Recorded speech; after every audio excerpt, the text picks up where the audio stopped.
Усім прывітанне, з вами Зміцер Лукашук, і нягледзячы на тое, што пятніца, апошні працоўны дзень тыдня, тэмы ў нашым сённяшнім стрыме будуць закранацца вельмі сур'ёзныя, прычым цягам дня. Итак, абмяркоўваем падзеі Беларусі і за яе межамі ў нашым супольным праекце Еўрарадыё і Е-прамова, і пачнем мы наш пятнічны стрым з варшаўскай студыі Еўрарадыё з аналітыкам Беларускага інстытута стратэгічных даследаванняў Вадзімам Мажэйкам. Добрый дзень, Вадзім. Прывітанне, Зміцер. Рады бачыць, нарэшце даўно не сустракаліся ў нашым эфіры, пакуль што не ў варшаўскай студыі сустракаемся, тым не менш. Вадзім, сёння нібыта ў Беларусі святочны дзень. Святкуеш? Не надта па шчырасці. Бачу, адным з інфармацыйных фонаў, у Беларусі дзень народнага адзінства, у Расіі тут выбары. Таму мне здаецца, гэты дзень, па шчырасці, ён безумоўна важны для беларускай гісторыі, але каб проста сказаць, што гэта такая чыстая нагода пасвяткаваць, дык асабліва-то не. Дата ўсё ж такі больш складаная. Вадзім, я зараз як да цябе звярнуся як да культуролага. Ўсё ж такі ты маеш у гэтым адукацыю, разбіраешся, і таму з культурнага пункту гледжання, хаця, можа быць, зараз жа ўсё звязана, культура, палітыка, спорт, палітыка і ўсё астатняе з палітыкай звязанае. Вот скажы, навошта беларускаму рэжыму сёння прыдумляць сабе нейкія новыя святы? Які сэнс? Конечно, прыдумленне свята тут відавочна палітычны, тобто, ведаеш, такі карфы культ. Калі ты не можаш стварыць сапраўднае народнае адзінства, то што можна? Можна зрабіць свята народнага адзінства. Можа, я памятаю, калі свята стварылі, там быў такі вялікі план, хтось з органаў што робіць, там Нацбанк выпускае некую памятную манету, Белпошта выпускае некую марку.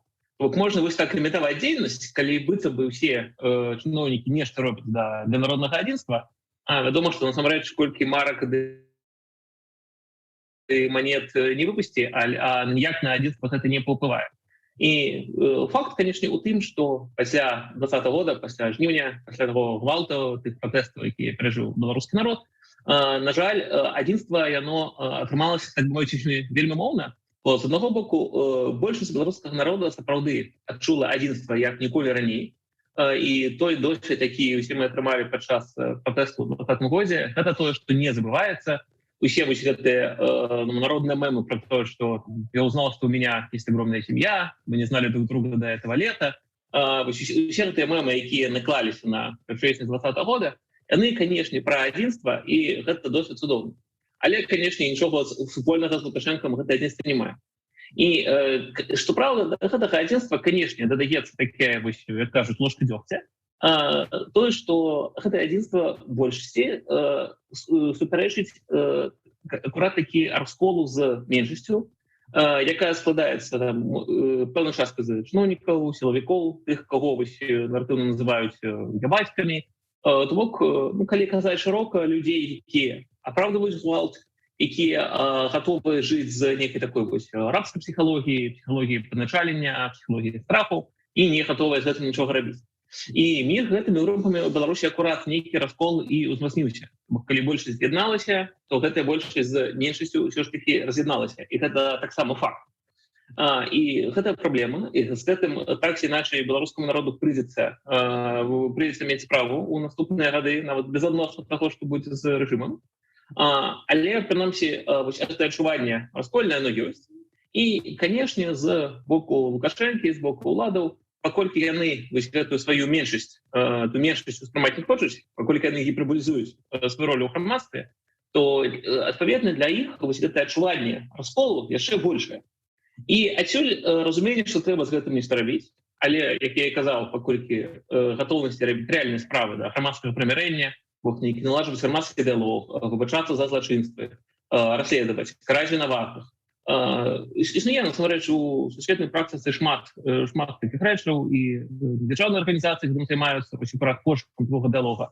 Гэта бывае патрэбна ў краінах, якія акурат перажылі рэвалюцыі, грамадзянскія войны, гвалт, геноцид, той же досвід Руанды. калі сапраўды так цяжка людзям будзе потым жыць там праз десяткі год на адных вуліцах з тымі, хто іх караў, а куды ж не дзенецца, вуліцы ж асобныя не пабудуеш адзін для аднаго. І вось гэта тое, чым сапраўды потым прыйдзецца працаваць. Але паколькі ўсёй гэтай працай займацца дзяржава зараз не гатовая і ствараць прастору для НДА сама не гатовая, таму атрымоўваць вось гэты карга-культ са святам, якое, канечне, выбрана вось дата гэтага адзінства. Але фактычна галоўнае, што пра гэты свята трэба ведаць, я тут звярнуўся да дадзеных апытання Chatham House пра тое, а хто ўвогуле гэтую дату ведае. І калі глядзець агульна па Беларусі, гэта амаль па ўсіх абласцях меней за 20% людзей. У Менску 16, там у Магілёўскай вобласці 7. Хто ўвогуле просто нешта ведае пра дату. Я ўж не кажу пра свят. Так, там больш веданне у Нагороднічыне на Берасцейшчыне, на 30%, вядома, гэта наўпрост закранула. Але нават там 30% гэта зусім не шмат. Гэта я кажу толькі пра веданне даты як такой, уж тым болей не пра тое, каб лічыць яе свят. І ў гэтым сэнсе гэта, калі звяртаешся, згадаў мою культуралагічную адукацыю, магу прыгадаць, што падчас вучобы ва ўніверсітэце у меня быў такі прадмет, называўся народны каляндар. Але насамрэч мы вывучалі шмат проста рэчаў пра розныя календарныя сістэмы. Вось калі мы тады вывучалі беларускую календарную сістэму, звярнуў увагу, што ў нас па заканадаўстве вельмі шмат паўнамоцтваў на прызначэнне святаў нададзена менавіта асабіста прэзідэнту. Хаця б здавалася, гэта не памілаванне, не прыманне нейкіх сур'ёзных рашэнняў, пра святы.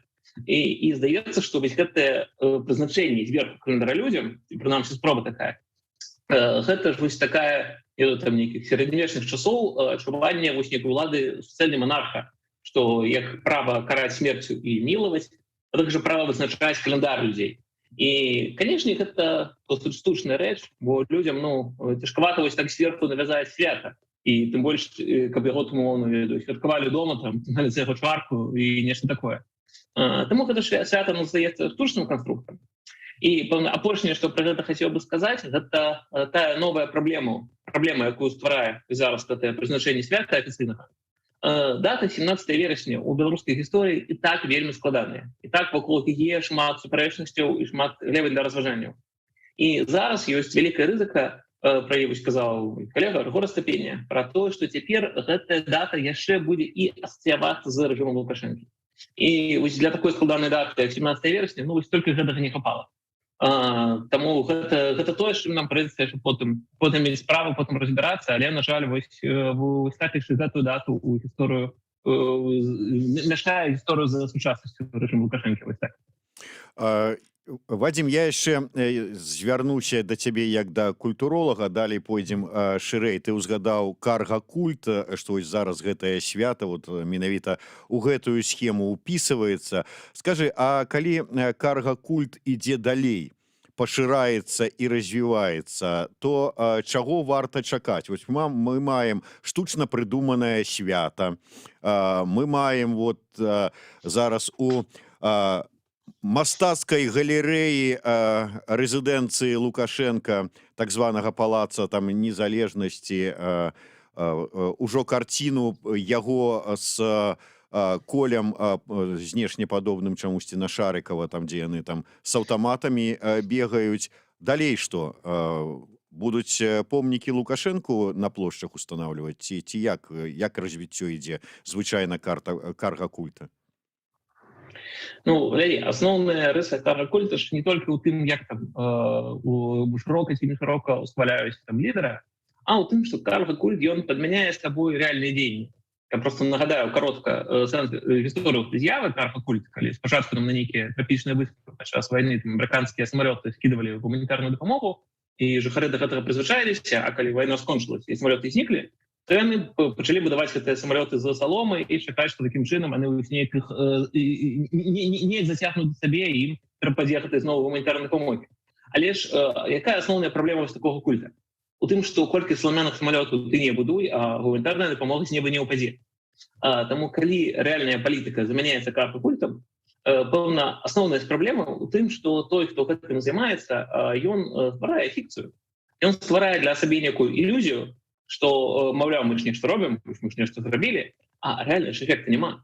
І ў гэтым асноўная праблема для таго, хто гэта робіць, бо чым болей улада будзе займацца замест нейкіх рэальных палітычных дзеянняў добрых ці дрэнных, але хоць неяк прынамсі тэарэтычна эфектыўных. Чым болей будзе займацца крахакультам, тым меней просто будуць эфектыўныя гэтыя дзеянні. Бо вось гэтае жаданне народнага адзінства, гэта ж не просто таму, што Лукашенко, не ведаю, любіць слова адзінства і ему ад гэтага прыемна. Не. Таму што некае народнае адзінства важнае, у тым ліку, каб пазбегнуць нейкіх сацыяльных праблемаў, сацыяльных усполохаў у краіне. І таму, калі нейкія рэальныя дзеянні па будаванні народнага адзінства замяшаюцца тым, што мы просто стварылі свята, выдалі там некую юбілейную марку і ўсё, ці там правялі сферу прапагандысцкіх мерапрыемстваў. Гэта ж да адзінства не правядзе, і зрэшты ўладу просто не дасягнуць той мэты, якой хочуць. Таму карга-культ ён вельмі зручны для чыноўнікаў, бо лёгка пісаць паперы, што мы ўсё рабілі, а якую карэктнасць там не распытаць. А вось акурат для Лукашэнкі і для яго атачэння гэта вельмі дрэнна і неэфектыўна. Тым болей будзе карга-культ, тым болей будзе зніжацца эфектыўнасць іхняй палітыкі. Дарэчы, вось калі ўсё ж такі казаць пра дзень народнага адзінства, ну вось здаецца, хочаш ты зрабіць свята, паказаць адзінства, і ў той жа час гэта ўсё адбываецца пры няспынных рэпрэсіях. Сёння абвешчаныя судовыя прысуды чарговым YouTube-блогерам. Мы тут бачым пра новых палітвязняў, прызнаных людзей. То есть рэпрэсіі працягваюцца, пошукі ворагаў, якія прапагандысты сумесна са спецслужбамі ладзяць, таксама працягваюцца. Гэта што, яны нават самі не вераць у гэтае нейкае народнае адзінства? Гэта да таго, ці з'яўляецца ўвогуле беларускай палітыкай сістэмнай, паслядоўнай і эфектыўнай. І бачна, што не. І гэта вось як адзінства на фоне таго, што рэальных крокаў не робіцца. І так, ты слушна згадаў зараз пра рэпрэсіі, бо таксама ідзе логіка ў тым, як спалучаюцца рэпрэсіі, вось гэтая амністыя для 13 чалавек. Бок таксама зроблены з амністыі гэтай пэўны карга-культ. Маўляў, мы там казалі там нейкія людзі, што там трэба зрабіць амністыю. Казалі на Захадзе, казаў Стусенскі, пэўна і ва ўладных колах таксама застаюцца нейкія такія крыху прыціснутыя галубы, якія збянтэжаныя гэтым роспітам ястрабаў і спрабуюць неяк улагодзіць сітуацыю. Казалі, што вось трэба амністыю, вось, калі ласка, адбылася амністыя. А тое, што амністыя вельмі маленькая, закранула толькі зусім невялікую колькасць людзей і паралельна праходзяць новыя працэсы. Мы бачым зараз і супраць відэаблогераў, вы заарыштавалі гэтую сям'ю, быццам за падпал дом Педукевіча, і новых людзей ужо асуджаных прызнаюць палітвязнями. Вось гэта ўсё ідзе паралельна, і, канешне, сэнс гэтай амністыі моцна зніжае, і фактычна мы бачым, канешне, эта амністыя стала глебай для абмеркавання на кшталт нашага эфіра, але она ніяк не заткнула там моцныя народныя масы, людзі там не тое, каб гэтай амністыі нешта адчулі. Гэтая амністыя ніяк не выклікала моцнай рэакцыі на Захадзе. Таксама ствараецца вось нейкі карга-культ замест палітыкі. На зараз загаловак відэа. Реально, калі карга-культ палітыку замяшае, гэта пачынае ўплываць на розныя сферы. І тады атрымоўваецца, што па-першых, што прайшло, галочку можна паставіць, ёсць амністыя. А ці ёсць сэнс? Няма. І фактычна тое са святам. Свята пройдзе народнага адзінства, пройдзе. А што народнага адзінства не будзе, ну, то ўжо чыноўнікі не вінаватыя, яны ж, маўляў, па плане ўсё выканалі. Дарэчы, некаторыя палітолагі ў мяне ў эфіры казалі пра тое, што вось гэтая не да амністыя, бо нават калі верыць Васкрэсенскаму, то ў яго спісе на амністыю было не 100, як там казалі, а ледзь не 630 прэтэндэнтаў, асобаў. Памілавалі 13. Так вось гэта не да амністыя, нібыта гэта ўсё ж такі такі лёгкі, хай сабе сігнал, такое падміргіванне з боку беларускага рэжыма Захаду. Маўляў, ну, можа, ўсё ж такі там вот нейкія там вот перамовы. Так вось, ці адрэагуе Захад на гэтае падміргіванне? Ну, калі гэта падміргіванне, а не, як ты кажаш, выключна такая праява карга-культа. Дык, глядзі, ну так, атрымоўваецца гэтае падміргіванне, але ж розніца карга-культа і палітыкі ў тым, што трэба параўноўваць свае дзеянні не толькі з нейкай там фармальнай падобнасцю. Славяны самалёт падобны на рэальны, чымсьці падобны, але ж не самалёт. Так і тут, бо гэта амністыя падобна рэальную, ну, чымсьці падобная. Але ж гэта не яна. І сэнс ад такіх падміргванняў з пункту гледжання эфектыўнасці, ну, мягка кажучы, вельмі адносны. Ты ведаеш, што самае, калі ты там захацеў падключацца, пайшоў у залю і зрабіў падміргванне. Ты адзін раз падняў штангу. Фармальна ты праходзіў залю, праходзіў, нейкі сігнал рабіў. Але відавочна, што там ці неяк твоё цела нагадае дарагое і зробіць нейкі фізычны эфект, тому што адзін раз падняў штангу, ну, вядома, што не. Тут тое самае. І фармальна, як з тым залам, ты там пайшоў, ты нейкія зрабіў выдаткі, некая вела праца, можа, заплаціў за гэтае наведванне, за беспартыўную форму. Але сэнсу няма. Тут пэўна рабілася нейкая праца чыноўнікаў, нехта мы спісы глядзеў. Фармальна пэўна ты ястрыбы, якія хочуць толькі ўсіх караць і саджаць, наўрад ці там асмаліва спадабалася. Ці быў сэнс? Не. Таму што у любога дзеяння ўсё ж такі ёсць мяжа паміж тым, калі ты просто вельмі крышачку падмекваеш, і калі ты зрэшты дасягаеш какую-небудзь эфектыўнасць. І калі гэтае дзеянне ніжэй за мяжой эфектыўнасці, то гэта будзе не болей чым карга-культам, бо ёсць некае падавенства, ёсць фармальна падападобна тое, што трэба было. Але не, гэта як можна параўнаць з інаўгурацыяй. Калі інаўгурацыя Лукашэнкі ў 2020 годзе, яна таксама неяк фармальна была падобная на інаўгурацыю. Ну, быццам так, стаяў чалавек, там, клаў руку на Канстытуцыю, была заля, былі нейкія госці. Быццам падобна на інаўгурацыю. А ці ў рэальнасці гэта неяк дапамагло, неяк дало легітымнасць Лукашэнкі? Вядома, што не. Ситуацыя ніяк асабліва не паўплывала. І таму ў гэтым сэнсе, дарэчы, калі шмат хто склікаў Ціхановскую, маўляў, трэба, каб зрабіла інаўгурацыю, гэта ж, дарэчы, таксама быў пэўны заклік да карга-культа. Быццам бы інаўгурацыя Ціхановскай праведзена там у Вільні у прысутнасці палітычнай эміграцыі, быццам бы гэта на нешта паўплывала. Канешне, не. І таму малайчына пан Ціхановская, што такім карга-культам не займалася, дарэчы. Але вось гэта проста праявы, бачыш, калі праз гэту прызму пачынаем глядзець, бачым, што шмат чаго ў беларускай палітычным жыцці просто гэты карга-культ ператвараецца, на жаль. І, на жаль, пэўна для ўладаў, для іх апанентаў, пэўна, не так і плохо, бо хто займаецца карга-культам, ён пачынае просто губляць рэальны свет. І ў пэўны момант, калі карга-культ замяшчае ўсё палітычнае жыццё, то гэта просто адрывае яго ад рэчаіснасці. А гэта, вядома, можа мець толькі вельмі негатыўныя наступствы. Ну так, значыцца, ніякім чынам. Слухай, ўсё ж такі вось кажуць пра тое, што, нібыта адбываюцца нейкія спробы там кулуарныя, там ці падкілімныя, там ці як іх яшчэ назваць, там Мінска, там Макея, ці там кагосьці там з прадстаўнікоў адміністрацыі наладзіць нейкія там ўсё ж такі стасункі і спробу там размовы з Захадам.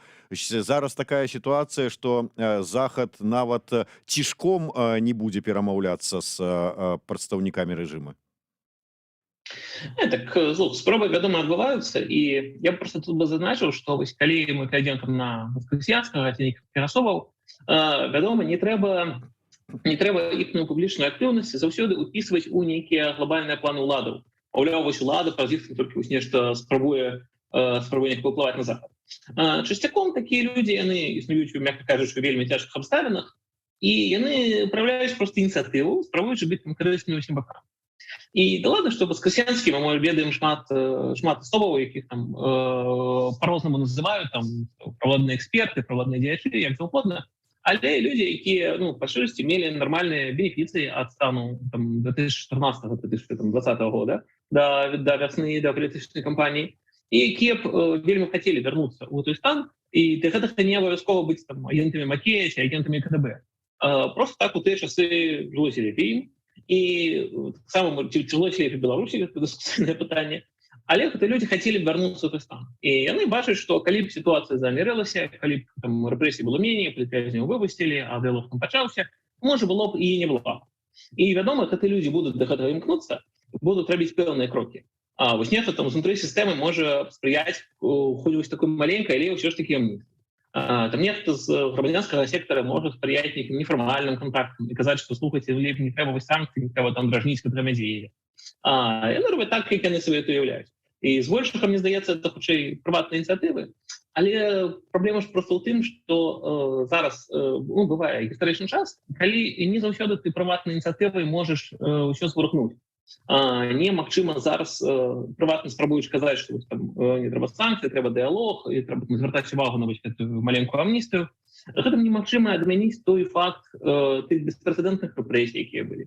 Немагчыма адмяніць той факт, што Лукашэнку не прызнаюць упершыню на захадзе менавіта легітымным, не проста не дэмакратычным, а проста не прызнаюць прэзідэнтам. Немагчыма адмяніць той міграцыйны крызіс, які зараз Лукашенко стварыў на заходніх межах. Немагчыма адмяніць захоп самалёта Ранэйра, гэтак далей. Шмат крокаў адбылося, і за гэтыя крокі мусіць быць наступны. І таму зараз, калі і спрабаваць нейкі налады дыялог, трэба ўсё ж таки разумець, што так ці іначай настолькі далёка зайшла сітуацыя, што без сур'ёзных крокаў з боку рэжыму Лукашэнкі, далёка не толькі такіх культавых крокаў. Без сур'ёзных крокаў ніякі працэс не пачнецца, а калі ён пачнецца, то ён будзе наўрад ці для Лукашэнкі прыемным. Зрэшты, таму Лукашенко і не спяшаецца нейкі такі перамоўны працэс пачынаць. Вось як мы чулі недавно там на яго стрэчах у рэгіёнах падчас навучэння, ён казаў, што наадварот, мы не будзем з імі размаўляць, пакуль санкцыі не адменяць. Таму, зрэшты, гэты працэс зараз у такой стадыі, і вяртанне там у мінулыя часы, там у 14-15 год, зараз не адбудзецца, як бы хто гэтага не хацеў, пакуль Лукашенко таксама не зменіць свае дзеянні. І, паўторюсь, нават калі зменіць, гэта не будзе для яго лёгка і прыемны вынік. Дарэчы, сапраўды, вось наш глядач пад нікам Джет піша, гэта як працяг думкі пра кардынальныя змены дзеянняў Лукашэнкі і беларускага рэжыма. Прачытаў цікавае меркаванне ў адным канале, што гэтая амністыя дзеля таго, каб пабачыць рэакцыю сілавікоў, ці будзе нейкае абурэнне з іх боку. Сапраўды, вот калі паразважаць на гэтую тэму, на сёння з гэтых ястрабаў, як ты кажаш, альбо вось з гэтых так званых сілавікоў зрабілі недатыкальных. Яны робяць, што хочуць, яны не трапляюць пад дзеянне ніякага закона, асабліва ў сітуацыі, калі інагда не да законаў. Там не скажы, не паглядзі ў іх бок. Карацей кажучы, хунта.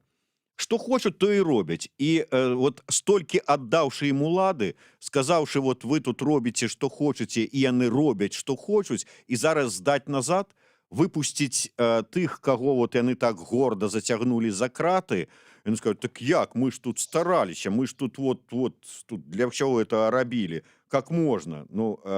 Рэакцыя можа быць розная, можа і сапраўды вот так, праверка. Слухай, адносна ці як улада правярае, не правярае, і як увогуле улада беларуская тэстуе, наколькі лаяльныя сілавікі, гэта добрае пытанне, і, на жаль, сфера настолькі закрытая, што па шчырасці мала, нам проста мы гэта ведаем. Але так, канешне, вось гэты фактар узмацнення ўплыва сілавікоў, гэта тое, што дакладна адчуваецца Лукашэнкам як небяспека, нават блізка няма ніякіх сумневаў. І я б тут узгадаў кадравыя перастаноўкі ў кіраўніцтве сілавікоў, якія адбыліся яшчэ ў 2020 годзе, фактычна проста падчас пратэстаў. Пры тым, што быццам бы гэтая нейкая кадравая мітусня, яна не, як заўсёды бывае ў любой арганізацыі, калі ты пачынаеш мяняць кіруючыя кадры падчас нейкага працэса, ёсць рызыка, што эфектыўнасць працэса, прынамсі, кароткатэрмінова будзе троху згубленая. І прынамсі для мяне дык няма сумневаў, што Лукашенко на гэта пайшоў менавіта таму, што ён не хацеў узмацнення сілавікоў, і паколькі ўзмацненне іх як класа выглядала ім непазбежным, то ён прынамсі хацеў прадэманстраваць, што недатыкальных у нас няма такога, што я там надта моцна залежу ад нейкіх вялікіх сілавікоў, што я пабаюсь іх здымаць з пасады. Не. Лукашенко прадэманстраваў, што ён на гэта гатовы, і, вядома, мусіць гэтага баяцца, што яны не будуць надта яму лаяльныя. І я тут прыгадаў даследаванне інстытута, дзе я працую, даследаванне да новай Беларусі назвалі пра палітычныя трансфармацыі. І так вось, калі вывучаць і міжнародны досвед, і тое, што адбывалася ў іншых краінах, то там ёсць шмат дзясяткаў фактараў, якія ўплываюць на палітычную трансфармацыю. І сярод іх ёсць і шмат рэпрэсій, за мала рэпрэсій, неэфектыўная палітыка, міжнародныя канфлікты. І адзін з важных фактараў гэта так званыя пакрыўдзі сілавікоў. То бок, калі аўтарытарны лідар не змог знайсці з сілавікамі добры кантакт, і калі яны вырашылі, што без яго ім будзе лепей. Вядома, гэта далёка не заўсёды вядзе да дэмакратыі, мякка кажучы, ты ўжо згадаў, часам вядзе напрост да вайсковай хунты. Часам бывае, калі ўлада вайскоўцаў гэта не самая горшая ўлада ў параўнанні з уладай аўтарытарных лідараў, дарэчы, розныя прыклады ў свеце. Але факт у тым, што для аўтарытарыя захоўваць сілавікоў лаяльнасць гэта, канешне, важна. І вядома, што вось такая маленькая амністыя наўрад ці моцна там кагосьці зварухне, але фактычна так, каб сілавікі прызвычаіліся, што кагосьці могуць вось так і амніставаць, і выпускаць, і гэта нармальна, яны мусяць ненадта на гэта рэагаваць. Ну, гэта таксама нейкі сэнс можа в этом ёсць. Але мне здаецца, гэта ўсё ж таки настолькі ускосны эфект і настолькі невідавочны, настолькі маленькі, што дзеля яго ўсё гэта заціваць вялікага сэнсу не мела. І в гэтым сэнсе, здаецца, для беларускай улады таксама акрамя сілавікоў важней вось гэтая лаяльнасць войска, бо ўсё ж таки мы бачылі, што ў 2020 годзе беларускае войска дэманстравала нават там не столькі персанальную лаяльнасць, як Лукашэнку, як той ж самы Губопік, а хутчэй дэманстравала такі нейтралітэт і ўвогуле негатоўнасць надта моцна вязвацца не на адным баку. І хоць вайскоўцтва ў нейкіх там чапленнях стаялі, але ўсё ж таки не былі самай моцнай часткай праявлення пратэстаў. Вот мне здаецца, гэта для Лукашэнкі з одного боку быццам такая яго задавальняе гэты стан. Але калі глядзець на будучыню, гэта можа быць акурат адным з хісткіх аперышаў яго рэжыма, бо ўсё ж такі большага нейтралітэт гэта не тое, што надта моцная лаяльнасць і павязанасць, як, напрыклад, ёсць там з тым Губопікам. Вось, дарэчы, пацверджанне тваіх слоў, што дата гэтая неадназначная і ўсё ж такі рознае стаўленне і ў прынцыпе працуе на далейшае раз'яднанне. Валерий Годун піша: «З днём освобождения Белоруссии от польских карников». Ведаеце, а я могу сказаць, што з днём патраплення Беларусі ў рукі карнікаў з НКУСа і з трапленнем беларусаў у савецкі ГУЛАГ. І, в прынцыпе, абодва гэтых вось сцвярджэння будуць вернымі. Як пра польскіх карнікаў, бо сапраўды былі складанасці і рэпрэсіі супраць, правда, не толькі беларусаў, але ўвогуле і беларусаў, у тым ліку на тэрыторыі Польшчы тагачаснай, так і яшчэ і ў дачыненні да НКУСа Расіі савецкай і ўсяго іншага. Дарэчы, у Бярозе Картузскай у гэтым страшным лагеры загінуў адзін беларус. Колькі беларусаў загінула і ў ГУЛАГах, і падчас перасялення ў Сібіры ад маразоў, гэта яшчэ дагэтуль не падлічана. Але на заканчэнне, Вадзім, я хацеў бы іншую тэму закрануць.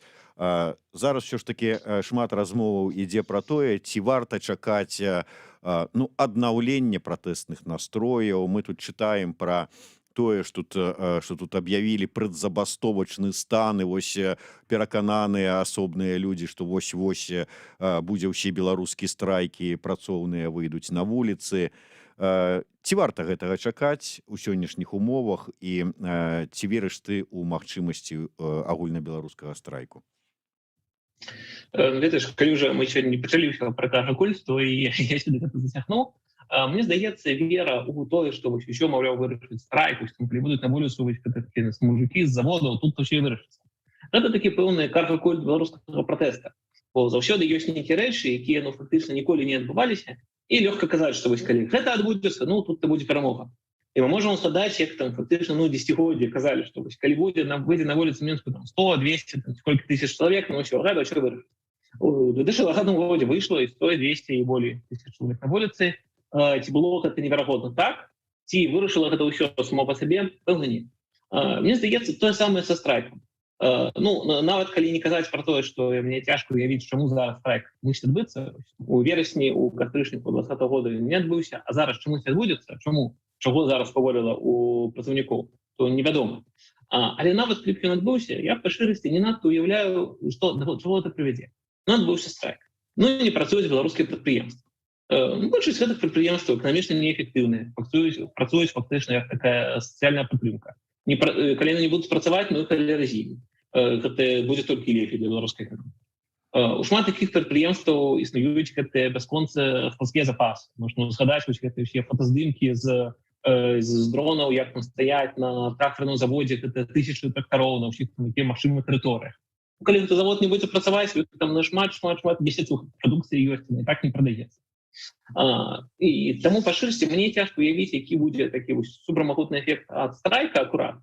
І у меня акурат няма нейкай такой таму його надзвычайнай веры. Страйк гэта мусіць быць толькі часткай агульных дзеянняў. Але калі сказаць пра размаўленне пратэстаў, мне здаецца, то, як цяпер себе паводзіць улады, як паводзіць Лукашенко, яно ж акурат і дэманструе, што для іх пратэсты ніяк не скончыліся.